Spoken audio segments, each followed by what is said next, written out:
sur la même longueur d'onde. L'émission consacrée à l'actualité locale. Des rencontres, des interviews, c'est tous les vendredis à 11h. Sur Dynamo. Hello les dynamoditeurs, on est de retour sur la même longueur d'onde. Comme vous pouvez vous en apercevoir, je manque un petit peu de la voix, mais Jordan est affairé à tourner les boutons pour me donner de la présence. Bon, on fait une petite prise en direct rapide aujourd'hui, puisqu'on a une information à passer pour un événement qui va se dérouler vendredi, et on reçoit autour de la table Emmanuel Moirand. Bonjour. Bonjour Julien. Comment ça va ? Eh ben, en pleine forme. Avec le beau temps.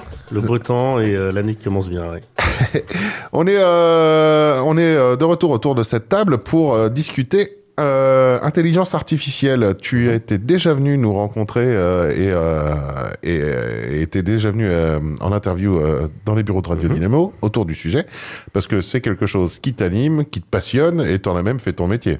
Exactement, c'est un métier qui me prend à 300%. Donc, écoute, l'idée c'est de transmettre. Donc, je me souviens, j'étais venu te voir pour Phobia, qui était un événement qu'on avait fait en avril. Ah ben là, ouais. Exactement. Alors, quand j'étais venu te voir, il n'était pas fait. Là, ce qui était génial, c'est que finalement, on a eu 120 personnes à la salle des fêtes de Bel-Arbre pendant une demi-journée, avec des élus, avec des chefs d'entreprise, des retraités, des jeunes. Et ça, c'était très sympa de se dire qu'on mobilise en fait tous les publics autour de conférences et de tables rondes. C'est donc conférence autour de l'intelligence artificielle. Exactement, des ateliers, on avait fait la santé, on avait fait l'agriculture, on avait fait les retraités, parce que c'est un sujet important. Moi, j'ai formé plus de 120 retraités à Bel-Arbre depuis le mois de janvier. Ah ouais. Donc j'adore former les retraités, ils sont cool, ils sont dynamiques, ils sont agiles, ils ont le temps. Donc tu vois, c'est un public qui est sympa. Tu leur apprends quoi en intelligence artificielle ? Je leur apprends à faire la cuisine avec, à répondre à un courrier administratif, à faire leur recherche généalogique. En fait, des trucs simples. Des choses du quotidien. Des choses du quotidien, en fait. Et dans le concret, comment ça se passe ? Ils ont une tablette, ils ont un téléphone, ils ont quoi ? Je leur montre comment l'IA fonctionne. Et ouais. En fait, il y a plusieurs étapes. J'appelle ça la fusée de l'IA. Il y a 4 ou 5 étapes à franchir. Je leur montre comment ça marche. Et après, on fait des cas pratiques. En fait, c'est dans une demi-journée. Et à la fin, ils travaillent par eux-mêmes. En fait, il faut qu'ils soient autonomes. Ok. Et ça marche d'enfer ? Ah, ils adorent. Moi, je te cache pas que je prends mon pied, donc c'est cool. Ah, bah ça, c'est une bonne nouvelle. Donc 120 personnes déjà formées, tu dis ? Ouais. Enfin, personnes âgées. Oui, alors c'est des gens entre 60 et 80 ans. Donc des retraités, quoi. La plus âgée avait 87. Pas mal. Principalement sur Bel-Arbre ? Oui, alors je fais ça sur Bel-Arbre parce que moi, mon siège social est là-bas. Mais je suis ouvert à tout. Moi, s'il faut venir au Blanc, à la Châtre, à Argenton, avec joie. Moi, l'idée, c'est de faire ça là où les gens ont envie. Voilà. Ok, là où les gens ont envie d'avoir des connaissances sur l'intelligence artificielle. Exactement. Moi, je me souviens quand tu étais venu à la radio, donc on parlait de Phobia, donc le forum Berrichon de l'intelligence artificielle, comme tu disais, qui s'est déroulé à Bel-Arbre. C'était plutôt une grande réunion pour donner de l'information. Moi, j'étais venu y participer, en l'occurrence, et on apprend des choses, on apprend des applications surtout de l'intelligence artificielle sur le quotidien.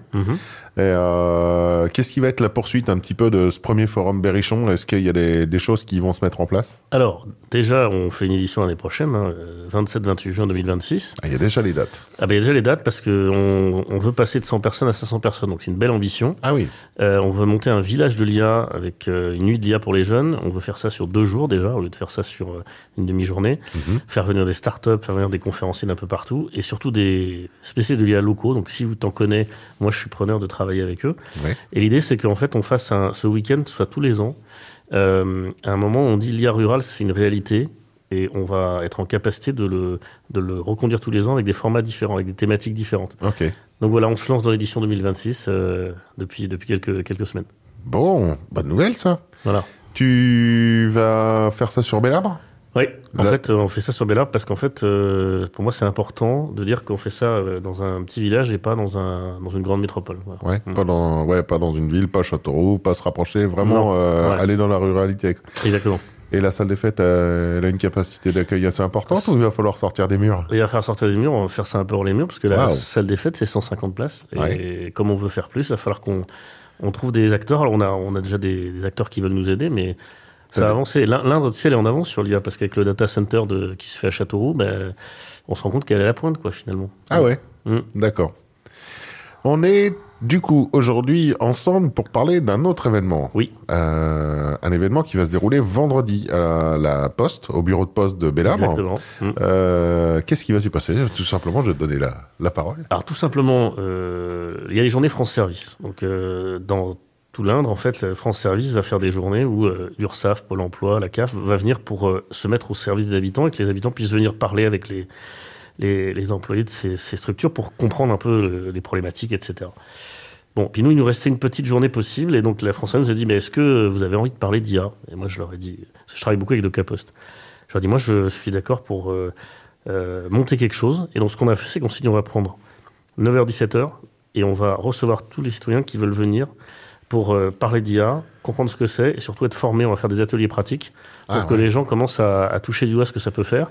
Donc on est deux personnes à animer cette journée, et l'idée c'est que en fait on se rende compte que c'est pas si compliqué que ça. Voilà, c'est ça le but. Donc il y aura des enfants, il y aura des adultes, il y aura des retraités, des chefs d'entreprise. Donc l'idée c'est de mobiliser un petit peu toutes les personnes des 50 ou 100 km. Ouais. Et voilà, donc c'est un premier essai, mais moi je suis assez convaincu que ça va fonctionner parce que on a déjà des gens qui nous ont dit mais c'est sympa de le faire dans le bureau de poste. Bah oui, Tu vois, ça y redonne de la vie en plus. ouais, exactement. Pas mal. Du coup, tu parles d'une journée, 9h-17h, il faut être là à 9h, et puis on passe la journée avec vous, ou comment... Alors, j'ai envie de découvrir des choses, ouais. mais j'ai pas envie d'y passer la journée. Comment ça se passe? En fait, l'idée, c'est de faire des formats de 45 minutes Ouais. pour que la personne qui vienne à 9h, à 10h, à midi, à 15h, elle ait un temps où d'abord, on va lui expliquer ce que c'est que l'IA, voilà, une sorte de présentation, et après, on va lui dire maintenant, on va t'expliquer comment ça marche, et on va te mettre devant l'ordinateur. Donc, c'est vraiment des formats plutôt courts. Les gens viennent quand ils veulent. Et derrière, on va s'adapter en fonction du nombre de personnes, et on va faire des formats de 30-45 minutes. C'est ça l'idée. Ok. Bah oui. Et concrètement, on va pouvoir apprendre à faire quoi? Parce que nous, je parle peut-être de l'ensemble de la population. Quand on sait pas ce que c'est, on voit à peu près ce que c'est, mais les applications directes, c'est quoi? Parce que à part en entendre parler dans les médias de certains étudiants qui ont triché à leurs examens en demandant à l'IA de faire une rédaction ou des choses comme ça, des choses un petit peu des mauvaises utilisations, qu'est-ce qu'on peut y faire concrètement avec cette IA?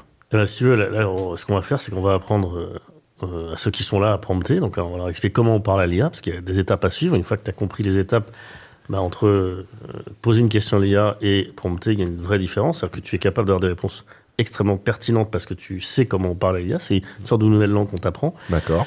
Et après, effectivement, on va expliquer à ceux qui sont là ce que c'est qu'un agent autonome. Alors, ça fait peur à tout le monde, mais un agent autonome, c'est une IA spécialisée qui est très douée pour faire quelque chose. Ah oui. Juste un exemple. Si tu spécialises l'IA sur du juridique, par exemple, elle va être très douée en juridique, mais ça ne va rien faire d'autre. Ah oui. Donc, tu vas compartimenter l'IA, et ça, c'est un sujet qui n'est pas si complexe que ça. On va montrer à ceux qui sont là comment on fait, et leur montrer qu'en fait, une fois qu'ils auront fait leur petite IA spécialisée, ils vont s'en servir uniquement pour une chose. D'accord. Et après, ils en font une deuxième, une troisième. Voilà. En l'occurrence, le juridique, je lui demande une loi sur comment se répartissent les terrains dans une commune, il saura me répondre. Exactement. Mais si je lui demande une recette de cuisine, il est paumé, quoi. Exactement, c'est ça l'IA spécialisée. Et c'est ce que les gens doivent toucher du doigt, c'est qu'il faut se faire ces petites IA spécialisées, ce qu'on appelle les agents autonomes. Ok, quand tu dis il faut se faire, nous, on peut les fabriquer nous-mêmes? T'as pas besoin d'être codeur ou développeur, tu peux les faire avec toi. Une fois que tu connais la recette pour le faire, tu vas en faire 1, 2, 3, 4, 5, et puis moi j'en ai déjà fait 5000, et tu vas te dire celle-là marche mieux, donc je la garde, l'autre je l'efface. Ah ouais, d'accord. Et tu les alimentes, elles s'auto-alimentent? Tu peux lui mettre des documents PDF dedans pour être sûr que les données sont bonnes, tu peux mettre des instructions plus ou moins précises, donc c'est comme un Lego, quoi. Voilà. Ok. Une autre question. L'IA, on y a accès gratuitement, mais j'ai entendu dire que les IA gratuites, c'était pas forcément très précis, grand-chose, qu'il faut forcément payer. Qu'est-ce que tu as à nous dire là-dessus un peu? Alors moi, je vais être cash. Aujourd'hui, tu payes ton abonnement téléphonique, ton mobile, tu payes ton Internet. C'est devenu quelque chose de normal. Demain, il va falloir que tu payes ton IA. Parce qu'en fait, les algorithmes pour les IA gratuites sont de très faible qualité. C'est exprès, c'est ce qui est gratuit, c'est toi le produit. Donc ça veut dire que si tu prends une IA gratuite, tu vas avoir une réponse qui sera très moyenne. En gros, toutes les IA sont entre 15 et 20 euros par mois. Ok. Alors c'est un coût, je suis d'accord. Moi, mon opinion, c'est que ça devrait être un service public numérique. Il faudrait que les mairies payent ça aux habitants. À Arcachon, le maire a offert ça à tous les citoyens. Ah ouais. Tu viens avec ta facture d'électricité, on te donne le code. En tout cas, voilà, il y a un vrai sujet d'utiliser une IA payante parce qu'elle est vraiment, l'algorithme est cohérent et compétent, alors que dans le gratuit, on te met un truc dégradé. Oui. Et souvent, les gens qui disent que du gratuit se disent ça marche pas. Et c'est logique. C'est un peu fait exprès. Il faut bien toujours un peu tester avant d'être convaincu. Exactement. Mais bon, voilà, peut-être que on se dit qu'aujourd'hui c'est 15-20 euros, peut-être que dans un an ou deux, ça sera peut-être que 10 euros. En tout cas, il y aura un coût à mettre pour avoir accès à une IA. Ok. Sûr. Et à 10 euros, on a une IA qui est totalement valable. Ah oui. Okay. Oui. Est-ce qu'on va la sentir la différence en venant vendredi à ta formation sur l'IA gratuite et puis l'IA, je suppose que tu vas proposer une IA qui est payante. Ah bah moi j'en ai une dizaine que je paye avec mon entreprise parce que je fais des tests. Oui, et puis c'est ton travail, ouais. C'est quand même mon boulot et oui, effectivement, il y a un écart très fort et les gens pourront voir là-dessus. Je ferai des tests en fait entre la même réponse sur une IA gratuite et la même réponse sur une IA payante et les gens verront qu'il y a un écart très important. Si D'accord, hein, ça c'est intéressant, ouais. Tu vois, par exemple, là je travaille avec un chef Pierre Hermé pour faire de l'IA et de la pâtisserie. Ouais. Bah, lui, il a fait sa propre IA pâtisserie, c'est-à-dire que c'est une IA qui est déspécialisée pour les recettes. Je travaille avec des magiciens pour faire les tours de magie. Bah, on est en train de développer des IA spécialisées dans l'illusion. Donc en fait, c'est juste une histoire de spécialisation. Ok. Voilà. Ok. Qu'est-ce qu'on va pouvoir y faire c'est quoi toutes les choses qu'on va pouvoir découvrir sur cette journée du vendredi à la Poste? Alors déjà, on va t'expliquer ce que c'est que l'IA, on va t'expliquer ce que c'est que Phobia et pourquoi est-ce que Phobia est important. Ah, il faut bien en rappeler, Forum Berrichon de l'intelligence artificielle. Ouais. Pourquoi? Parce que pour moi, l'IA, c'est dans les territoires, c'est dans les petits villages et surtout, c'est inclusif, c'est les personnes âgées, les femmes, les agriculteurs. Donc c'est important de montrer que l'IA, c'est pas seulement pour les grandes villes. Et après, on va être encapsé de faire tester plusieurs IA différentes pour montrer la différence et surtout que les gens viennent avec leurs soucis. On leur dit ok, vous avez telle problématique, on va voir ce que l'IA peut faire pour vous répondre. Donc ça fait du cas pratique, vraiment c'est ça qui est important. Ah oui, d'accord, j'ai un problème on en a parlé à la dernière interview, j'ai un problème de papier administratif pour déclarer des nouvelles fenêtres à ma maison. C'est totalement à la portée de l'IA que de me donner de l'information, de savoir comment remplir ou qu'elle puisse me le remplir directement. Elle peut te le remplir. Ah oui, elle peut me le remplir. Waouh. Eh ben, voilà un joli cas pratique qui pourrait dépanner pas mal de gens. Écoute, Julien, tu viens, je te le fais vendredi. Allez, j'arrive. Malheureusement, je serai sûrement ici vendredi, mais on n'est pas sans se revoir de toute façon. Tes contacts, comment on peut faire pour te contacter si on a besoin d'informations supplémentaires, si on a envie de voir un petit peu les autres pans de ton travail, parce que tu fais de la formation d'entreprise, tu fais plein de choses. En fait, ce que je fais, moi, c'est que je fais des conférences que déjà, les gens ont peur de l'IA. Il y a une sorte de mythe autour. Donc, j'acculture les gens en expliquant ce qui n'est pas vrai et ce qui est vrai sur l'IA. Après, je forme. J'ai formé 7000 personnes depuis 3 ans. Ouais. Alors, aussi en e-learning, parce que je trouve qu'il faut aussi former avec des vidéos, parce que ça peut permettre à beaucoup de gens d'avoir accès à une formation. Et après, effectivement, j'accompagne les PME, TPE à mettre de l'IA dans leur process. Donc ça, c'est mon sujet à moi, c'est que c'est les PME qui sont la cible, puisqu'elles peuvent tout transformer. Les RH, l'expérience client, la finance, tout ça, ça peut être transformé par l'IA. D'accord. C'est pas toute l'entreprise, c'est une petite partie. Ouais. Et donc moi, pour me joindre, je suis à Bellarbe, je suis à 36 rue Georges Sand à Bellarbe, j'ai un portable, j'ai un mail. Donc si on... Tu peux les donner si... alors mon mail, si c'est emoirant@astec.fr et mon portable 06 87 40 62 76. N'hésitez pas, c'est toujours ouvert. Ok. Donc, Emoirant, M-O-Y-R-A-N-D, oui.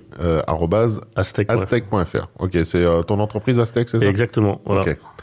Eh ben, super. Je sais pas si tu as des petites choses à rajouter, à part dire aux gens de venir, forcément. Eh ben, venez nombreux, on est là pour vous et on sera très content de creuser tous les sujets qui sont importants. Et surtout, dites-vous que dans l'Inde, ça bouge.